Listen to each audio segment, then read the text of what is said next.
What I'm about to tell you is probably the most embarrassing story ever in my life. And it took place when I was around, I would say probably 8 years old. Probably 9, actually. No, definitely 8. Basically, there was this kid in my neighborhood, alright? I grew up in a very, very, very small neighborhood. And so the amount of kids that lived there was basically 3, alright? There was me, this other dude that was literally my age, born same year. We had classes together at one point. And some other random dude that he was like 5 years older than us, so we never played with him. So that was how small the neighborhood was. And so me and this guy would often play, like, together, right? As kids, we would just go outside. It was like a very small park that nobody ever went to, obviously, because there's no one. And we would sometimes play there and all that. But, you know, me and that kid were never super close. We were kind of just, if we go outside and we see each other, okay, let's play together. And that was it. That was, you know, the 8-year-old mentality right there. There's nothing too crazy. And back when I was younger, obviously, I couldn't, like, let's say my parents were out working and it was summer. My parents would, like, get this babysitter, basically, to babysit me when they were gone.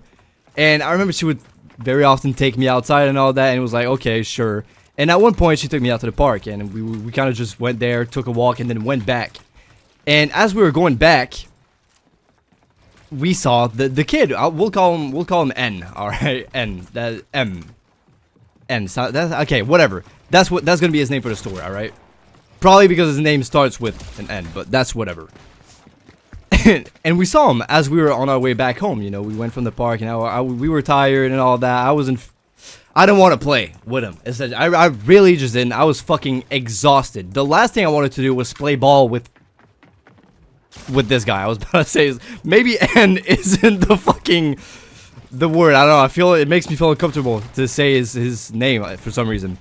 And so I just really wasn't feeling it. So we walked past and we just say hi.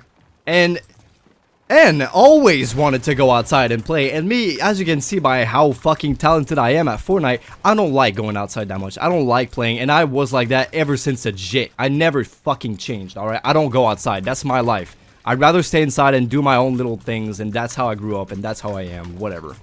But this guy always wants to play. So he sees me walk past him and he's like, well, I want to play with him. Why is he walking past me?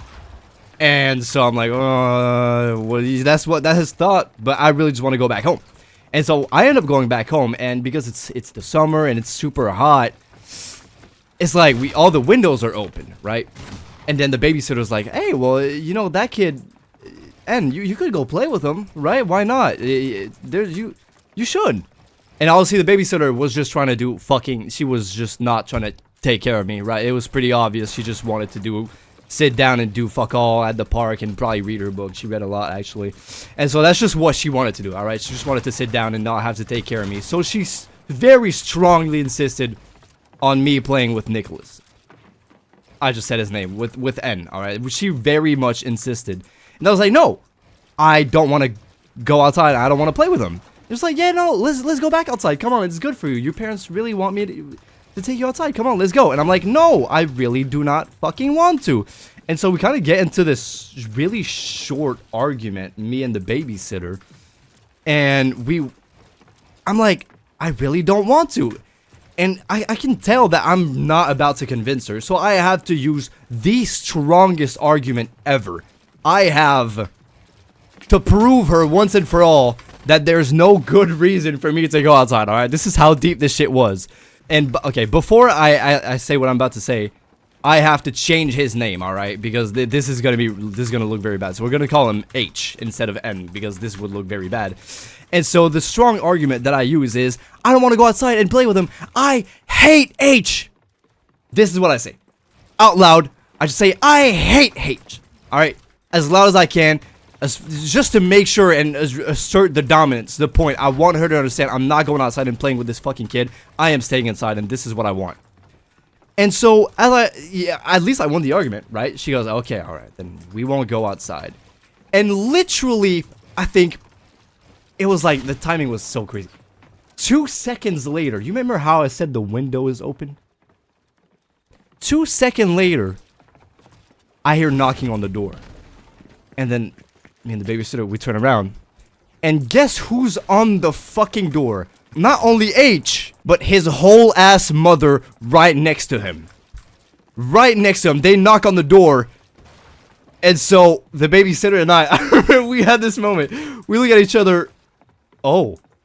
Like, what do we do? After I just said, I hate H as loud as I possibly fucking can. He knocks on the door. And so the babysitter clearly is like, okay, well, I'll try to handle this. I'll try to handle this, right? And so she opens up the door, and now we see H's mom. Clearly, it's a mix of anger and like stun. She's like, what the fuck just, like, what led to this? Why is my son so hated by you? What the fuck is wrong with you, right? This is clearly the emotion. And then I glance over at H, and he's just like, he's emotionless. He's like so fucking shocked. He's not saying shit. He's not even angry. He's stunned. I swear to God, no reaction on his face. He was just dead inside. I could tell that I very much hurt his feelings. I'm pretty sure Nicholas liked me, I think. Well, you know, he appreciated me, and clearly I also did, by the way. I just really I didn't want to play with him today. I really fucking didn't. It's not that I hate him, and I never got around to telling him that, actually, but I'll get into that later. I couldn't. I just wanted to not go outside, and this was the only thing I could think about, to not go outside, man. That's how I am. And so, fuck. Nicholas heard that, and, you know, the whole interaction was pretty awkward. The babysitter went like, oh, William doesn't want to go outside today, man. He's gonna take it chill. And the mom goes, oh, yeah, we understand. Then the whole room goes silent. And then she goes, we're gonna leave. And they close the door. And I see, like, there's the door, right? And on the other wall, to get out of the house, you know, there's this big window. And as they walk past, I gotta see Nicholas staring at me through the window as he walks past. And I'm like, oh my fucking God, I can't believe I just said that. And the whole time, I was like, I felt so bad, bro. I felt like ass, man. I swear to God, I've never had this bad of a feeling ever in my life. This is, to this day, I still remember this moment. You know, where, like, you have this awkward moment, and it's like, like it brings you down to your knees because of how cringe and awful the moment is. I still have that thinking about this moment, even right now as I'm thinking about it. This is very deeply ingrained within my memory. It's very traumatizing. And, you know, me and H, we actually kept on going to the same school until 3 years ago. Like, and we've been neighbors until I moved out. Like, we saw each other very frequently. And ever since that day, by the way, I just want to make it clear, we never talked again, right? Like, I think that it's pretty, like, a very friendship ending kind of moment, right? Like, you very much don't end up talking to the guy who says, I hate you, straight to your face. You really don't want, or not straight to your face, behind your back as you're there, right? You don't want to talk to him again. And so, it goes without saying that me and Nicholas never talked to each other again. Actually, we had one more interaction, I think 2 or 3 years later. We were riding the bus back home. And what is this glitched ass fucking map? Can we play, by the way? We were riding the bus back home, and, you know, I would like... This nigga ass. What? Okay. Okay. And so, you know, we would always ride the bus back home, and he would always sit at the back with this one friend. And I started, Jesus Christ. And I was always sitting with this one girl, but she wasn't there. And so it was just Nicholas. Yeah, that day she wasn't there. And so it was Nicholas and this other guy behind, like 2 seats behind me. And they just had the brilliant idea at one point. I think it was Nicholas trying to get his get back at me. And he kind of just gets up on the seat behind me and puts me in a chokehold. And I'm like, I know damn well Nicholas and how he played is like, well, I know he's not even trying to hurt me. Like, you could sense, because Nick, he's a very nice guy. He doesn't put you, he's not the kind of guy to put you in a fucking chokehold, right? But he's doing it. I can tell that his other bum-ass friend, by the way, he ended up having terrible surroundings as he grew up. And the friend behind him, I knew damn well was a fucking bum. Like, a bum, literally. Just a bum. There's no other definition. This guy was a fucking bum. And so, I clearly understood, as I was being put in a chokehold, that it was that other guy's idea, and I could sense it. Like, he wasn't, it was a threat or anything. He actually just had me in the chokehold. It wasn't hurting. None of that. I was just in there, and I was kind of sitting still. Like, I wasn't defending myself because I didn't feel threatened at all. I'm not even trying to aura farm or anything. I kind of just let it happen, and then he stopped, and he stared at me, and I stared at him back. And he kind of just left. And this was the most awkward thing ever. Because he didn't hurt me, he didn't do anything, he just left quietly. And then they went back and laughed, and were like, oh, okay. And I mean, you know me, like, dude, I'm super skinny. I wasn't gonna fight back, I wasn't gonna get triggered. What was I gonna do anyways, right? Like, what the fuck was I gonna do if you put me in a chokehold? I'm not a fighter, and I never have been, alright? And it wasn't gonna change that day at all. Especially when I don't even feel threatened by his weak-ass chokehold. I'm not even trying to sound tough when I say this. This is genuinely, like, this is how it was.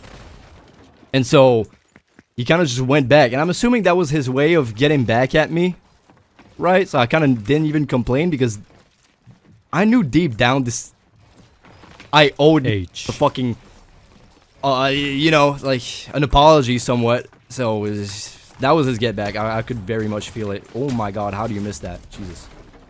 And yeah, man, that's pretty much what happened with this. That's the end of the story for now. I really hope y'all enjoyed the story. And hopefully you guys can also share with me your most horrible moments in your lives that are cringe and all that. And hopefully they're worse than mine, because I really want to feel good today. I don't want to feel like shit. I want to feel better reeling y'all's stupid stories, and really hope that I'm not as stupid as I actually am, alright? So please make me feel good in the comments, please. And with that being said, that guy just kicked me. What the fuck? With that being said, I hope y'all enjoyed the video on a real note. I appreciate y'all. We've got fucking 50 subscribers, man. This is crazy. Holy shit. 50 subs, man. We're popping the fuck off. And so, yeah, that's about it. My roommates really wants me to shut the fuck up now, so I will. I'll catch you guys tomorrow. Bye-bye.